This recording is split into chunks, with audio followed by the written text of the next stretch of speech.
Morning, everybody. I'm Denny COBB, your agronomist, and we're also got Travis Burnett with us too this morning. You're going to hear from him a little bit. We wanted to visit with you a little bit about considerations and some decision making about use of fungicides on this year's corn crop.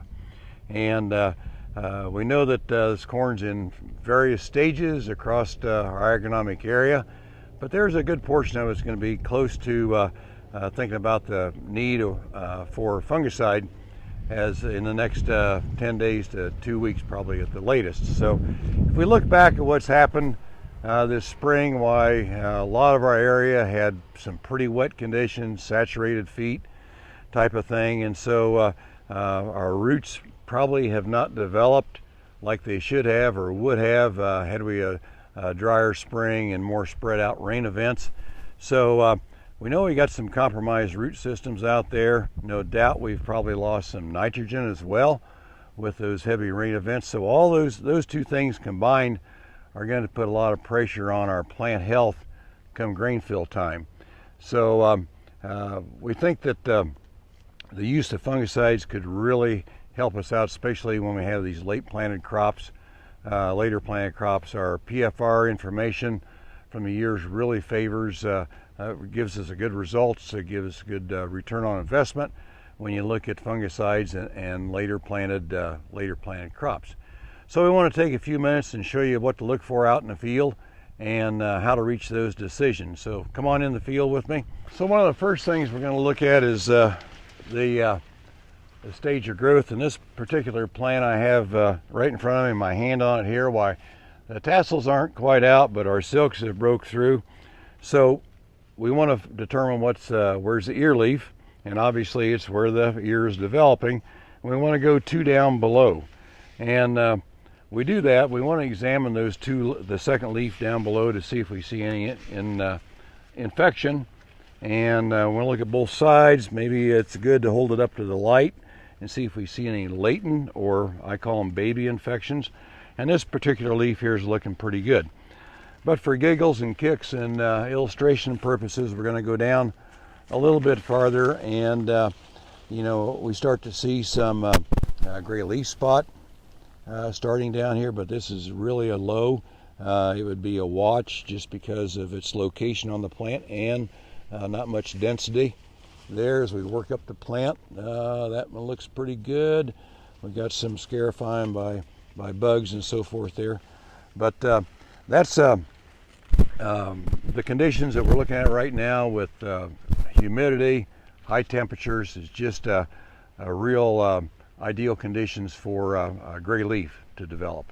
And the other two we might kind of watch would be our rust complexes. If we get these wind events and rain events, particularly the rain events from the south, the rust spores are carried up on those fronts and are going to find leaves. So the biggest thing right now is looking for the gray leaf. If we were cooler and drier, we'd probably be concerned with northern cornleaf blight and possibly our northernmost area for watching for tar spot.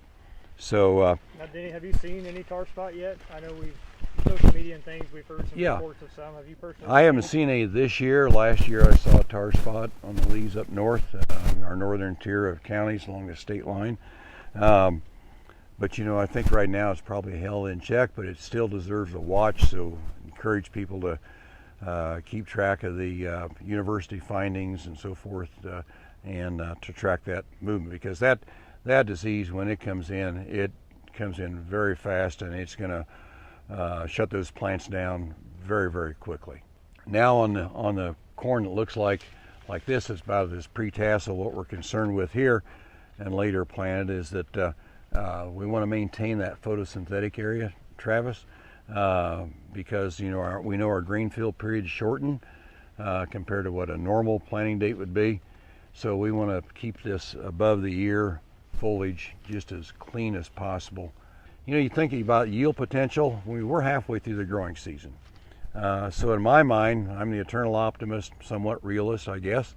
So we don't know what the conditions are going to be like, how much rain we're going to get, how much open sunshine.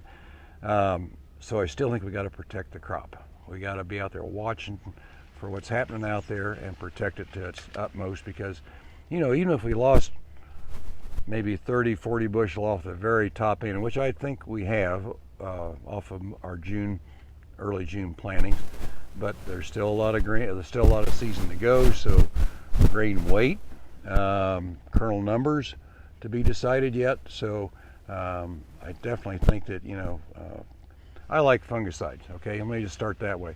If you're using nitrogen to raise a corn crop, you better be using fungicides as well. So I'm very pro fungicide, used at the right time on the right hybrid is going to make a huge difference. Timing's key. And you mentioned something earlier I just wanted to, I guess, say again, because I think it's important. I think it's going to have some merit this year in certain circumstances. That's around the nitrogen piece, right? In particular, some of those areas where there's a lot of nitrogen applied early in the year, whether it's all pre-plant or really early side dress where we've had a lot of rain. In those cases where we have nitrogen deficiency or running out of nitrogen, a fungicide application may even make more sense in those situations, right? Because we have decreased plant health. Yep. Okay, that plant's falling apart earlier in the year, not only from a yield standpoint, but from a harvestability standpoint later in the year. Could very well be an issue this fall. So that's another side effect of a fungicide, aside from just a yield standpoint. So right, yield, a greening effect, yeah, and yeah, sure can make a big difference as far as helping this crop reach physiological maturity on a timely basis, rather than worrying about when the first freeze is going to come. So there's a lot of things around this fungicide package this year, especially our strobilurins type of products that I think have a very good chance at enhancing our yield, at least preserving it with those applications out there. Yep. You mentioned before I interrupted you there about products, right? Oh, yeah. Since I came from the PFR world. Yeah. Could you share some of those ideas with us? There's a couple products we've had a lot of luck with, specifically in corn. Okay, so the first one that was PFR proven in corn was Headline Amp. So that's a strobian and a triazole blend, a BSF product. And then the second one that we've had a lot of luck with is Trivapro, and it's one that's going to be PFR proven, we believe. Or actually, it is PFR proven this last year. Correct. On corn. Correct. And that one's actually got 3 different modes of action. It's a strobi, a triazole, and an SDHI from Syngenta. Okay, so those are the 2 that we are really pushing and recommending. Third one, Preemptor, I think is kind of on the cusp of becoming proven as well. Yes, I think that was. I think it actually made it last year. This last year. So those are the 3 that we've had the best luck with in PFR.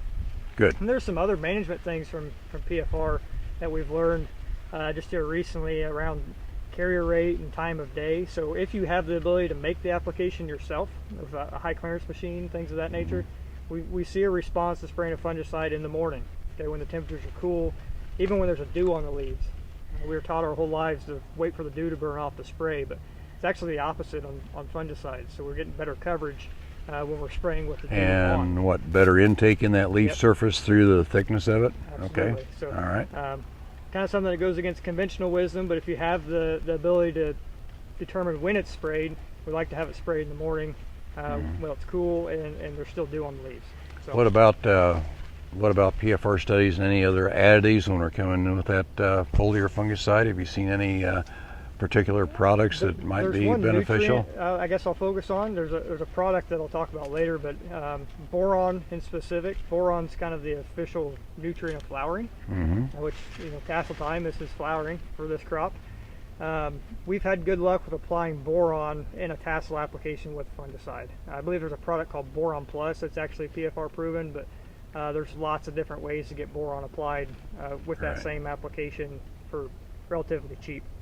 Good. And that's one that we've seen a good response on. It really is because boron, there's really 2 peak uptakes with boron. One of them's just before tassel, one of them's just kind of at the beginning of the grain fill period. So if we can apply a little bit of boron foliarly in that application, the timing's right, and we can get by or actually make some headway with a foliar application because we get the timing right. Right. All right. Well, that's good to know. Those are all good points that we're considering this fungicide application to do or not, and protect the crop, preserve the yield out there, the yield potential that we need to. And would you suggest even if the persons or people are on the fence a little bit as far as fungicide application, if they could do some strips by ground application and with and without boron or another additive out there? Absolutely. I'm a big proponent of testing, right, every year, to see what kind of response we get. 'Cause you don't, if you treat a whole field, you don't truly know what kind of response you're getting from an application, whether it's fungicide or a nutrient application. So right. I'm a big proponent of leaving strips if we can.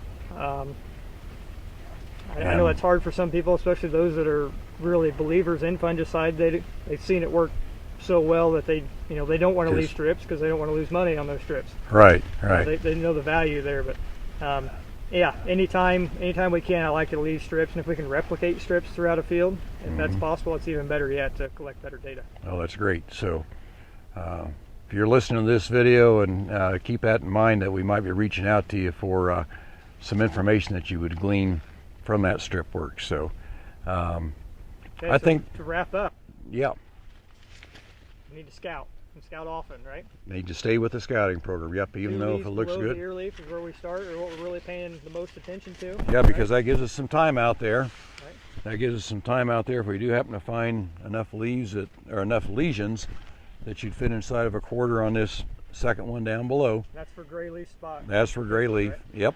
That you could. What's the threshold for northern corn leaf blight? If you see a northern, you better go out there and get it. Okay. They're going to be in the probably more upper canopy, and one lesion. I don't know exactly what that's the COBB threshold is. One lesion. If you see it on a plant, well, you better go get it because it's going to spread. Do we know anything about tar spot or southern rust as far as thresholds?